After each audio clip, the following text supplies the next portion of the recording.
Welcome to Ayurvedic Answers, the show where we answer your questions and help you understand your health better.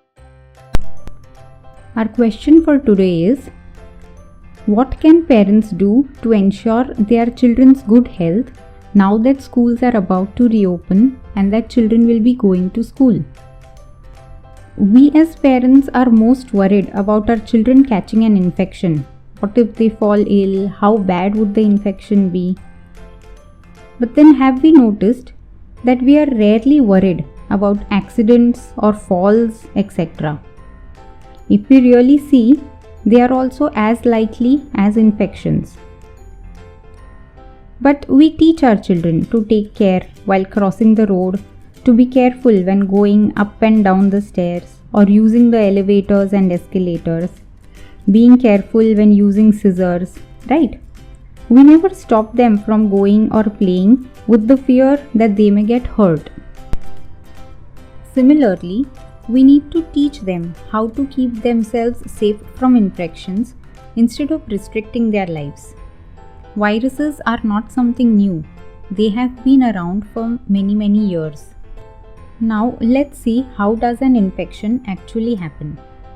An organism gains entry into our body through air, water, food, etc. Once inside, it needs nutrition to survive and multiply or reproduce. This they gain from our body. Now research shows that most viruses do not cause disease and they just lie dormant unless provoked by environmental factors. Here, environment for the virus is our own internal body environment. Which type of environment would provoke a virus to multiply, cause tissue damage and disease, and which kind will not provoke it? A kind of environment with unwanted, abnormal and unnatural material inside. This, in the simplest way, I would call it as undigested toxic material. If this is present, viruses will cause disease. If this is not present, they will not cause harm even when they gain entry into the body. Think of it like a trigger. Pressing a trigger can only cause a shot to be fired if the gun is loaded with a bullet. Otherwise, nothing will happen. There may be a sound, but no harm would be caused. So our job is to not let such toxic material accumulate.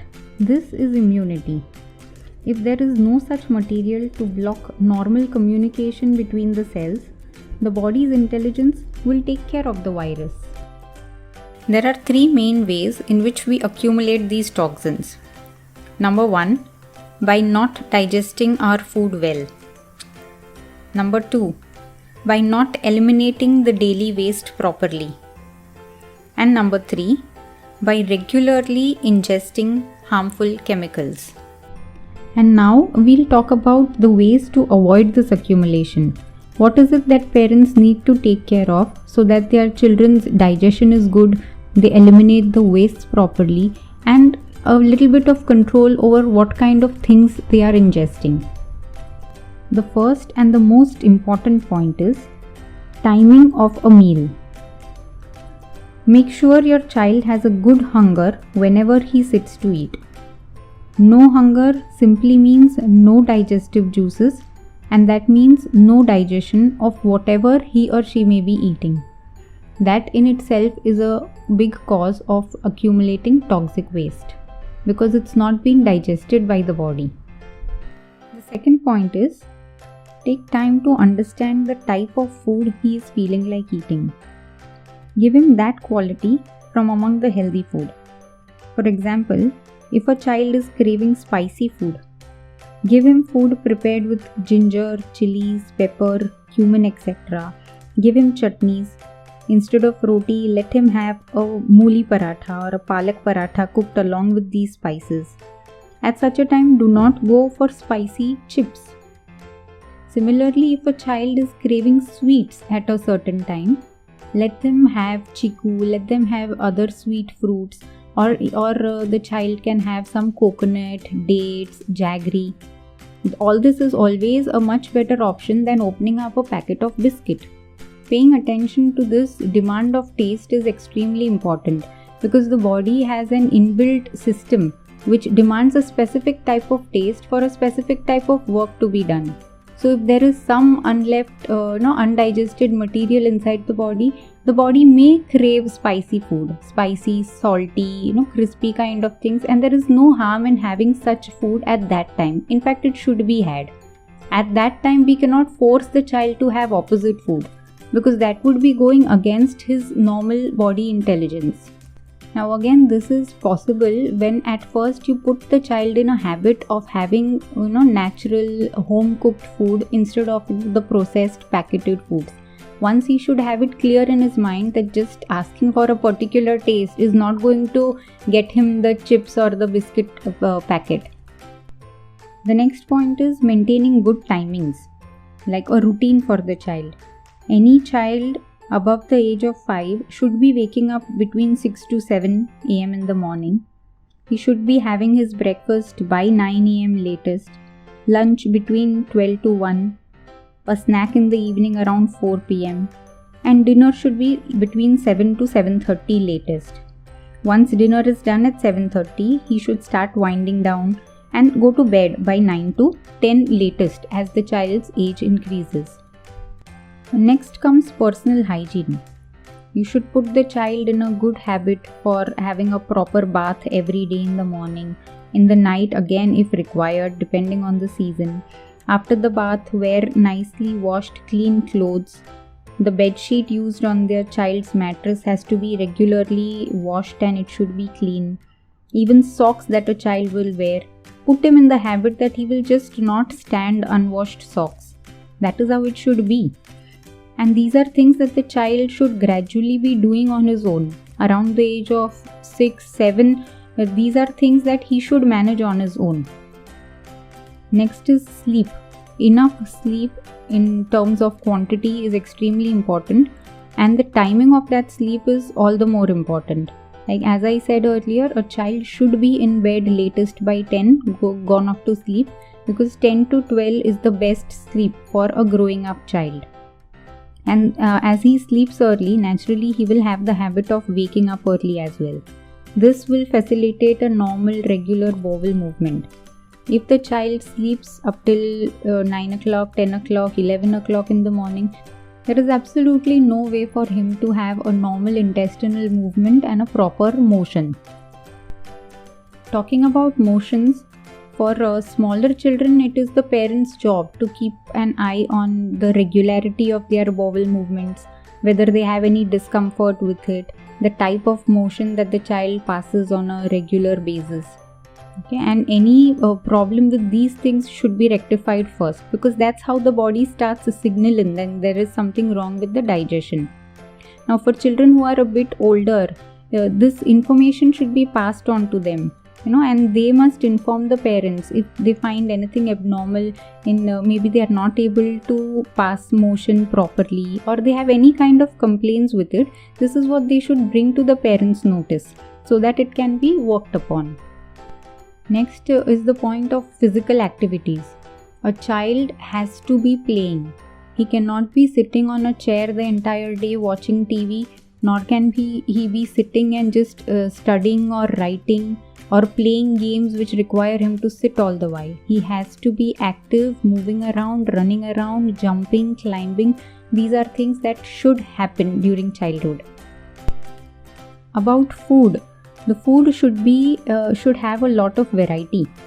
Okay, it should include fruits, nuts, salads, vegetables, sprouts, dals, chapati, dalia, rice, khichdi. All kind of things are required, and nobody needs to have all of them together. But you need to divide it accordingly. On some days they could be having more of chapatis. On some days you could have a fruit day.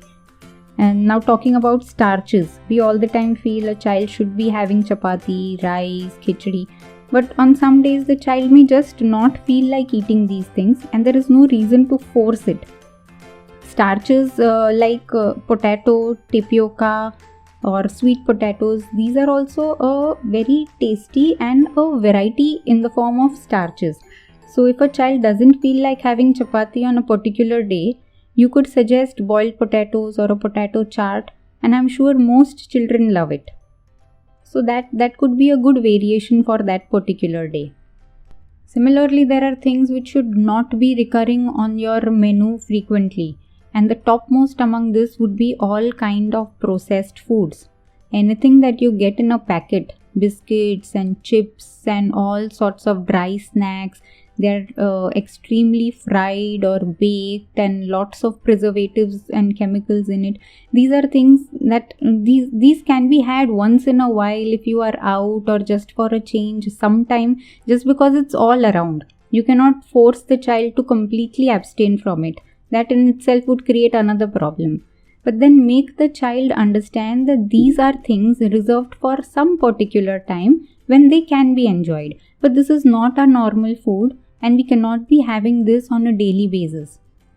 The lesser the amount of processed food, and specifically these processed foods are having a lot of refined wheat flour and oils. These are the most harmful things. They add to it all type of sweeteners, sometimes sugar, sometimes chemical sweeteners.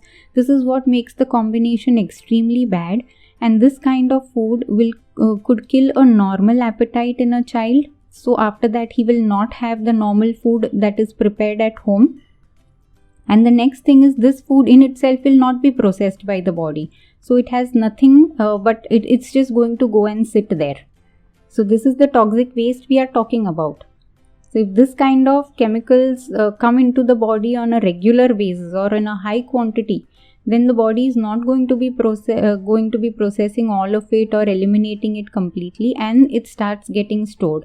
Now that's an invitation for all kind of diseases. So we talked about simple solutions like paying attention to hunger, digestion, elimination, sleep, play, timings, foods, the good and the bad ones, personal hygiene. All these are the most important. I cannot stress enough on it.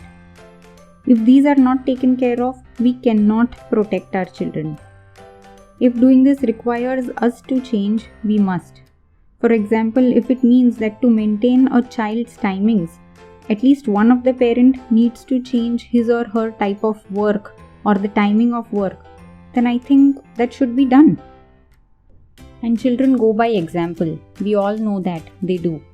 So if the parents or the elders in the house or most of the family members follow a healthy lifestyle, have a proper timing and all those things, only then can we expect the children to follow it. So let all of us learn what is good for us and our children. Let us start following it, and then we need not worry about restricting the child in any way.